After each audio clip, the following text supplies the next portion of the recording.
Well, there's a lot of fun elections that are happening here in the state of Florida, and the one that excites me, I cannot get enough of Charlie Crist. I'm going to tell you this right now, Matt Hernan and Lindsay Randall. I covered Charlie for years, and he is absolutely the chameleon's chameleon. I mean, the guy has flipped up on so many issues. It was kind of funny. He was in the middle of a pride parade, very far left, but he's out there campaigning against the incumbent Democrat, and Charlie's got a good chance of winning the mayor of St. Pete. Charlie's talking about he's got his own property tax guide. He says the government's been spending too much. And I'm like, where was this Charlie Crist when he ran for Congress as a Democrat who was advocating all the big government spending and Biden and things like that? Charlie is absolutely one of the best wholesale and retail politicians, Matt, I've ever covered. But I just like watching because, he's 100% fake, but he's so sincere. You can see right through it. Yeah, it's an interesting combination. He sounds like he feels your pain, but we all know it's an act. And you probably remember, I know you do, I say just 20 years ago, but when he first got into office, he was what Rubio is now. He was considered the next big thing. Yeah. And there was even rumors of him being McCain's VP. And at that point, he had the fiscal conservative part of his record down. Cato had him highly rated, right. But then we all saw who he really was and had been rumored to be once he left the party. Yeah. I mean, when Rick Scott's beating you, and DeSantis beating you. I'll say this. Rick Scott, I think one of the reasons you don't see much friendliness between the two of them is Rick Scott deserves a lot of credit for putting the state's fiscal house in order and doing a lot of the heavy lifting. Rick did a lot. Yeah, I know. That DeSantis inherited. And that'll be interesting to see the next couple of years is how those two interact because Rick wants to run for. Listen, Rick was talking about Lindsay be running for governor again, which wouldn't bother me. Can that happen in Florida? There's term limit. He can run out once the term is ended. Jeb, they always want Jeb said when he was governor, it was the best 8 years, and we thought he was going to run for governor again. Rick, so you can come back. It just can't be. You have to start the term limit. Start over again. It can't be. Yeah, the term limit start over. Well, yeah, because you've already done your term. So DeSantis could wait 4 years and then run again. Hey, there's talks that if he doesn't become president, he may come back in 4 years. I can see that. And I've heard Scott's talking. I've heard Scott wants to run for president, which I think is I've heard that too. I don't think Rick Scott. And then Rubio. I like Marco. I think Marco. I think they would choose Marco over JD Vance. I think JD Vance's stock has fallen faster than the worst crypto. He's become like Kamala Harris, and I don't mean to be rude, but they put Kamala out there. No, hear me out.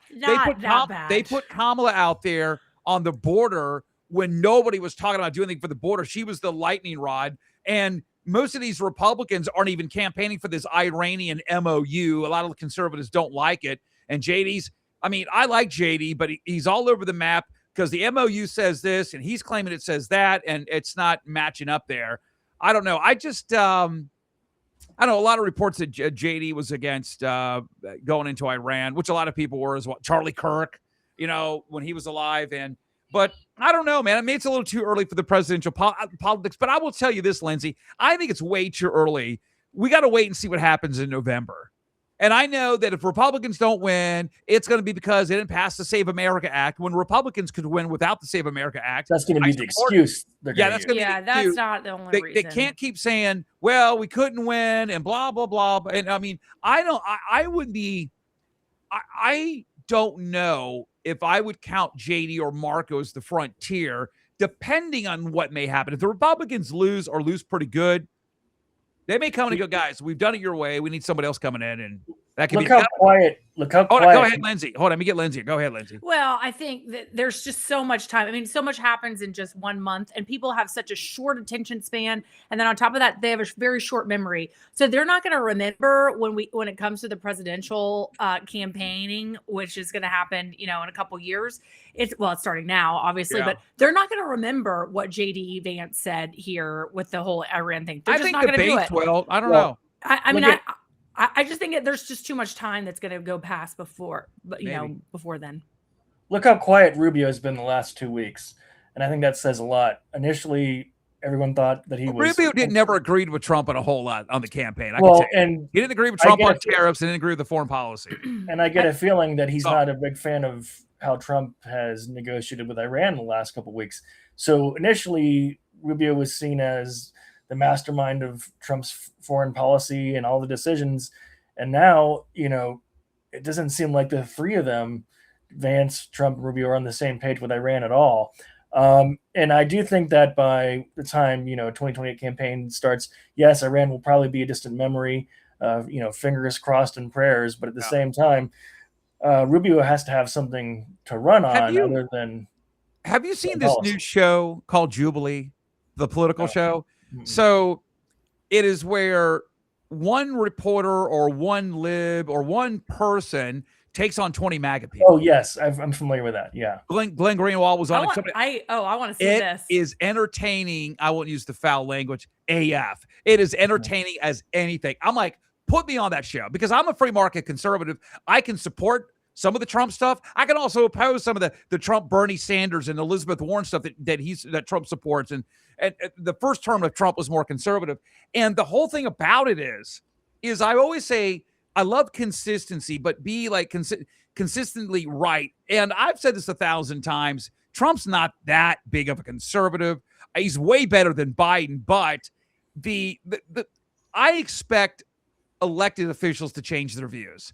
But I got a MAGA crowd who I like a lot of these guys where, Bush was a rhino. Bush should have never bailed out. Follow me now. Rhino's lost his meaning. Romney. But yet, have you seen all the companies that the White House has bought stock in? Have you seen all of the things that we support the Bernie Sanders price caps on credit card interest rates? We support the Elizabeth Warren housing bill. We support some of the Lindsey Graham amnesty policies. We totally flip-flop. I'm just saying whether you agree with it or not, we flip-flop in the war in Iran. We didn't do a regime change. And yet if this hadn't been, like, I'll give you an example, Lindsay.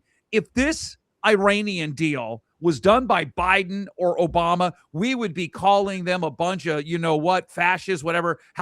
But I'm just saying is that the MAGA community isn't the most consistent crowd. I agree, especially I think with the boomer generation. They've been really sticking with Trump and they've been really sticking with MAGA. I think the younger people, and I would consider myself a younger person. So I think the younger people are kind of more just jaded from the whole thing. And I think 2024 really, it got a lot of people out to vote that would normally not. A lot of young people, a lot of the new generation that upcoming in their early 20s. And I think that he lost them. I really did, unfortunately. All I'm saying is it's just, why can't we be consistent conservatives? I agree. Okay? That's all I'm saying. You're not going to burn in eternity if you differ with Trump or DeSantis. That's all. Agreed. Well, Ed, can we just actually follow through with the promises that were made in the campaign? And if they're not able to, then explain to the American people why they're not able to. If Biden go ahead. I'm sorry. Well, and then, even going back to COVID was a mistake to shut the country down. The vaccines were a mistake. Masking everybody was a mistake. Shutting down schools was a mistake. But we all blame it on Fauci, and Fauci doesn't have any control over government spending and stuff. You know what would be such a breath of fresh air for the American people? Is if someone would actually freaking take responsibility. If there was a politician and actually a statesman that would get up there and say, listen, this was my fault. I should have fought against it. I didn't. And let's be honest, and now I know, but I didn't know. Biden's team, when went and spent like $4.5 trillion or more.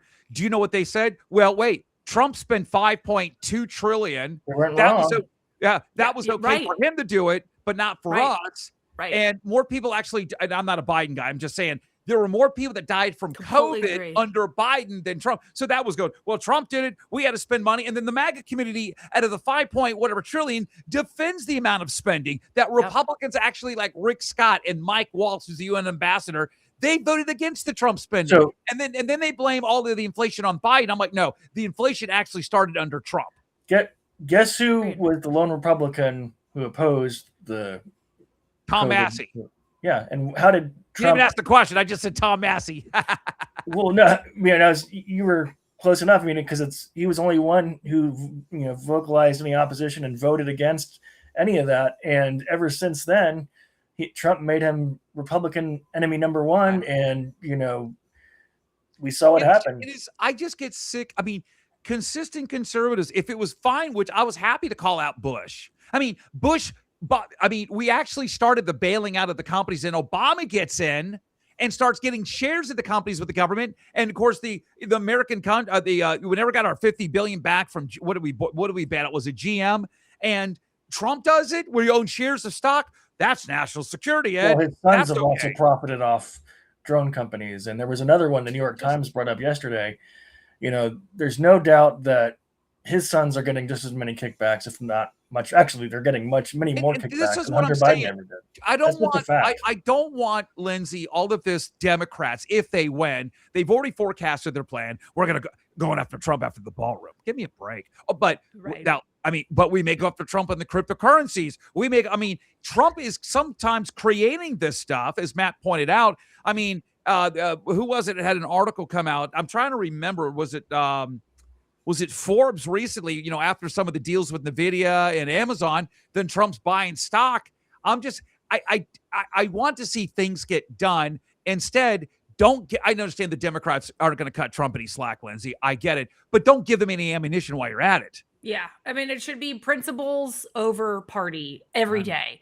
I don't care what side of the aisle you are. I'll vote for anybody who is actually going to say or do what they say and is going to be a conservative or whatever that means now. I don't even know what that means. Yeah. Conservative. Yeah. Us conservatives where, we want limited government. We're not libertarians. No, I'm not a libertarian. Yeah. I'm not a conservative. I have no party anymore. Look what the Republicans have done. They've abandoned markets. Look what they did with free trade. They've now agreed with Trump on price controls on some of these bills. I got rid of Kamala Harris for a lighter. Even like the Steve Bannons of the whole MAGA crowd says the Republicans are Democrat light. And Republicans are getting pulled into the appeal, I think, of when they look and see these popular new young leaders and the Democrat side, like Mondami, who are promising everything, to everyone. Right. And then you see bad policy, like, some of the anti-free market stuff with these housing bills. And it just goes to show there's no meaning to the word rhino anymore or conservative anymore. It's all been tarnished because the spending practices are the same. Trump was, I'm just pointing this out, people, Jeb Bush and all these rhinos and establishments. Wait a second. We've talked about going into Greenland, Panama. We've done Honduras. We're talking about Cuba. We're going to rebuild Gaza. The U.S. has already committed $10 billion. I'm like, what? We're talking about help funding, not us. But I guess technically, if you get back the frozen assets, I guess we are giving them money. And now we're, with Iran. Trump, unfortunately, looks like the same people he's criticized. Yep. I'm saying on paper. And where's our wall? I want my wall. Well, the wall's getting done. I got to give him credit for that. The wall is getting done, man. I want more. Matt, the only problem is I don't have a wall between me and Lindsay here, but that's okay. I'm joking. Now, so we just want a wall so we can spray paint it, So anyway, well, I'm glad we had this thing we could take on for another half hour, and we'll do it again real soon. Lindsay Randall, good to see you. Matt O'Hearn, the Florida Daily Show. We'll see you next time right here.